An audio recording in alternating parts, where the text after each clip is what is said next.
আপনি কি চান আপনার সন্তান শুধু পরীক্ষায় ভালো নম্বর পাওয়া নয়, বরং বুদ্ধিমান, চিন্তাশীল, আত্মবিশ্বাসী এবং জীবনে সঠিক সিদ্ধান্ত নিতে পারে? তাহলে আজকের ভিডিওটি আপনার জন্য অত্যন্ত গুরুত্বপূর্ণ।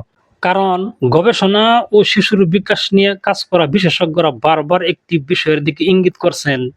শিশুর মেধা শুধু জন্মগত বিষয় নয়, শিশুর চারপাশের পরিবেশ, বাবা-মায়ের সঙ্গে সম্পর্ক, ঘুম, খেলা, কথা বলা এবং শেখার অভ্যাস তার মস্তিষ্কের বিকাশে গুরুত্বপূর্ণ ভূমিকা রাখে। তবে শুরুতে একটি কথা পরিষ্কার করে বলা দরকার, কোনো শিশুকে বোকা বলা ঠিক নয়। প্রতিটি শিশুর শেখার গতি আলাদা। কিন্তু বাবা-মায়ের কিছু সঠিক অভ্যাস শিশুর চিন্তাশক্তি, ভাষা, মনোযোগ ও শেখার ক্ষমতা বিকাশে সাহায্য করতে পারে। আজ জানবেন এমন ৬টি কাজের কথা যা আপনি নিয়মিত করলে আপনার সন্তানের মস্তিষ্কের বিকাশের জন্য একটি শক্তিশালী পরিবেশ তৈরি হতে পারে। ভিডিওটি শেষ পর্যন্ত দেখুন, কারণ শেষের অভ্যাসটি অনেক বাবা-মা সবচেয়ে বেশি অবহেলা করেন। প্রথম কাজ, সন্তানের সঙ্গে প্রতিদিন মন দিয়ে কথা বলুন। আপনার সন্তান যখন কিছু বলতে আসে, তখন আপনি কি মোবাইলের দিকে তাকিয়ে থাকেন, নাকি তার চোখের দিকে তাকিয়ে কথা বলেন? গবেষণায় দেখা গেছে শিশু ও যত্নশীল বড়দের মধ্যে নিয়মিত ২ দিকের কথোপকথন বা ব্যাক অ্যান্ড ফোর্থ ইন্টারেকশন শিশুর ভাষা ও বিকাশের জন্য গুরুত্বপূর্ণ।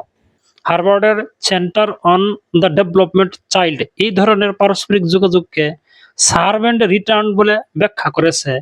শিশু কোনো শব্দ, ইশারা বা অনুভূতি প্রকাশ করে, আর বড়রা মনোযোগ দিয়ে তার প্রতিক্রিয়া দেন। এই যোগাযোগ শিশুর ভাষা ও সামাজিক দক্ষতার ভিত্তি গড়তে সাহায্য করে। তাই সন্তানকে শুধু নির্দেশ দেবেন না, তার সঙ্গে কথা বলুন। জিজ্ঞেস করুন, আজ তোমার সবচেয়ে ভালো কি লেগেছে? এই ছবিতে তুমি কি দেখেছ? তুমি হলে কি করতে? মনে রাখবেন, শিশুর মস্তিষ্ক শুধু বই পড়ে নয়, কথোপকথনের মধ্যেও শেখে। দ্বিতীয় কাজ, প্রতিদিন শিশুর সঙ্গে বই পড়ুন। আপনার সন্তান বই পড়তে চায় না? তাহলে তাকে শুধু বলবেন না, বই পড়ো। বরং আপনি তার পাশে বসুন এবং একসঙ্গে বই পড়ুন। গবেষণায় দেখা গেছে ডায়লগিক বা কথোপকথন ভিত্তিক বই পড়া, যেখানে বাবা-মা শিশুকে প্রশ্ন করেন, শিশুর উত্তর শুনেন এবং গল্প নিয়ে আলোচনা করেন, শিশুর শব্দভাণ্ডার বিকাশে বাড়তি উপকার দিতে পারে। একটি মেটা অ্যানালাইসিসে ইন্টারেক্টিভ শেয়ার্ড বুক রিডিং এর এই সুবিধার উপর আলোকপাত করা হয়েছে। ধরুন, গল্পে একটি পাখি আছে, শুধু বলবেন না, এটা পাখি। জিজ্ঞেস করুন, পাখিটা কোথায় যাচ্ছে বলে মনে হয়? তোমার কি মনে হয় এরপর কি হবে? এই ধরনের প্রশ্ন শিশুকে মুখস্থ করার বদলে ভাবতে শেখায়। আর মনে রাখবেন, শিশুর বয়স যত কমই হোক, গল্প বলা, বই পড়া এবং কথা বলা এসব ছোট কাজ মস্তিষ্কের শেখার পরিবেশকে সমৃদ্ধ করে। তৃতীয় কাজ, সন্তানকে প্রশ্ন করতে দিন। অনেক বাবা-মা সন্তানের হাজারো প্রশ্নে বিরক্ত হয়ে বলেন, এত প্রশ্ন করো না। কিন্তু সত্যি বলতে, শিশুর প্রশ্ন তার কৌতূহলের প্রকাশ। আকাশ নীল কেন? চাঁদ আমাদের সঙ্গে সঙ্গে চলে কেন? বৃষ্টি হয় কিভাবে? আপনার সন্তান যদি প্রশ্ন করে, তাকে চুপ করিয়ে দেবেন না। সব উত্তর না জানলেও বলুন, চলো আমরা একসঙ্গে খুঁজে দেখি। এতে শিশু শেখে যে না জানা লজ্জার বিষয় নয়, বরং প্রশ্ন করে শেখা যায়। আপনি যদি প্রতিটি প্রশ্নের উত্তর নিজেই বলে দেন, তাহলে শিশু শুধু উত্তর মুখস্থ করতে পারে। কিন্তু আপনি যদি তাকে ভাবতে বলেন, তোমার কি মনে হয়? তাহলে সে নিজের চিন্তা শক্তি ব্যবহার করতে শেখে। সফল শিক্ষার একটি বড় অংশ হলো শিশুকে শুধু উত্তর দেওয়া নয়, ভালো প্রশ্ন করতে শেখানো।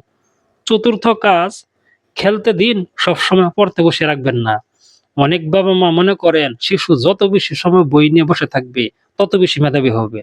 কিন্তু শিশুর বিকাশের জন্য খেলারও গুরুত্বপূর্ণ ভূমিকা রয়েছে। হার্ভার্ডের গবেষণা ভিত্তিক রিসার্চে খেলা ও দৈনন্দিন মিথস্ক্রিয়ার মাধ্যমে শিশুর সেলফ কন্ট্রোল, চিন্তা শক্তি এবং বিভিন্ন এক্সিকিউটিভ ফাংশন দক্ষতা গড়ে তোলার কথা বলা হয়েছে।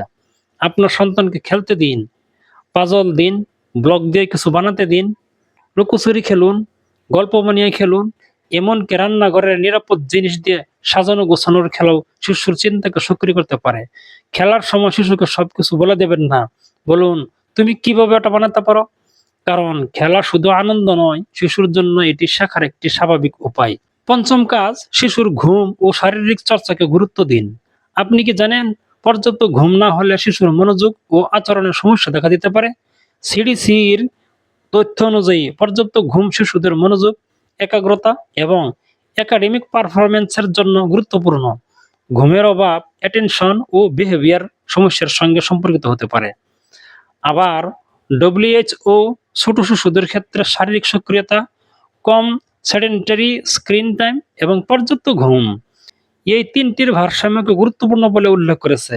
WHO এর মতে প্রথম 5 বছরে এই অভ্যাসগুলো কগনিটিভ ডেভেলপমেন্টের সঙ্গেও সম্পর্কিত। তাই সন্তানকে রাত জেগে মোবাইল দেখতে দেবেন না। বয়স অনুযায়ী নিয়মিত ঘুমের রুটিন তৈরি করুন।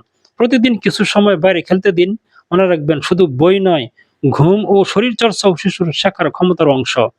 ষষ্ঠ কাজ, সন্তানকে ভুল করতে দিন, কিন্তু ভুল থেকে শিখতে শেখান। আপনার সন্তান ভুল করলে আপনি কি করেন? সঙ্গে সঙ্গে চিৎকার করেন, নাকি বলেন চলো দেখি কোথায় ভুল হয়েছে? শিশুর মস্তিষ্ক বিকাশের জন্য নিরাপদ ও সহায়ক সম্পর্ক অত্যন্ত গুরুত্বপূর্ণ। হার্ভার্ডের গবেষণা ভিত্তিক ব্যাখ্যায় রেসপন্সিভ এবং অ্যাটেন্টিভ সম্পর্ককে শিশুর বিকাশ ও ভবিষ্যৎ শেখার ভিত্তির সঙ্গে যুক্ত করা হয়েছে। তাই পরীক্ষায় কম নম্বর পেলে বলবেন না তুমি বোকা। এই একটি শব্দ শিশুর আত্মবিশ্বাসে গভীর আঘাত করতে পারে। বরং বলুন এইবার হয়নি, আমরা বুঝে নেব কোথায় সমস্যা হয়েছে। শিশুকে শেখান ভুল মনে সে অযোগ্য নয়, ভুল মনে সে শেখার পথে আছে। প্রিয় বাবা মা, আপনার সন্তানকে মেধাবী করার জন্য কোনো জাদুর ফর্মুলা নেই, কিন্তু প্রতিদিন 10 থেকে 20 মিনিট মন দিয়ে কথা বলা, বই পড়া, প্রশ্ন করতে দেওয়া, খেলতে দেওয়া, পর্যাপ্ত ঘুম নিশ্চিত করা এবং ভুলের সময় পাশে থাকা, এই ছোট কাজগুলো শিশুর বিকাশের পরিবেশকে অনেক শক্তিশালী করতে পারে।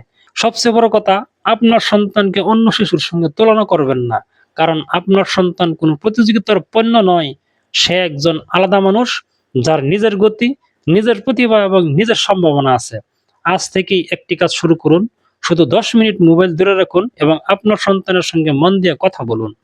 হয়তো আপনার কাছে এটি মাত্র 10 মিনিট, কিন্তু আপনার সন্তানের কাছে এটাই হতে পারে তার দিনের সবচেয়ে মূল্যবান সময়। বন্ধুরা, ভিডিওটি যদি আপনাদের ভালো লেগে থাকে তাহলে অবশ্যই একটি লাইক দিন। ভিডিওটি আপনার বন্ধু, পরিবার এবং বিশেষ করে বাবা মায়ের সঙ্গে শেয়ার করুন। আর শিশুদের শিক্ষা, মেধা, মনোযোগ এবং প্যারেন্টিং নিয়ে এমন গবেষণা ভিত্তিক ভিডিও নিয়মিত পেতে আমাদের চ্যানেলটি সাবস্ক্রাইব করুন এবং বেল আইকনে ক্লিক করুন। ধন্যবাদ।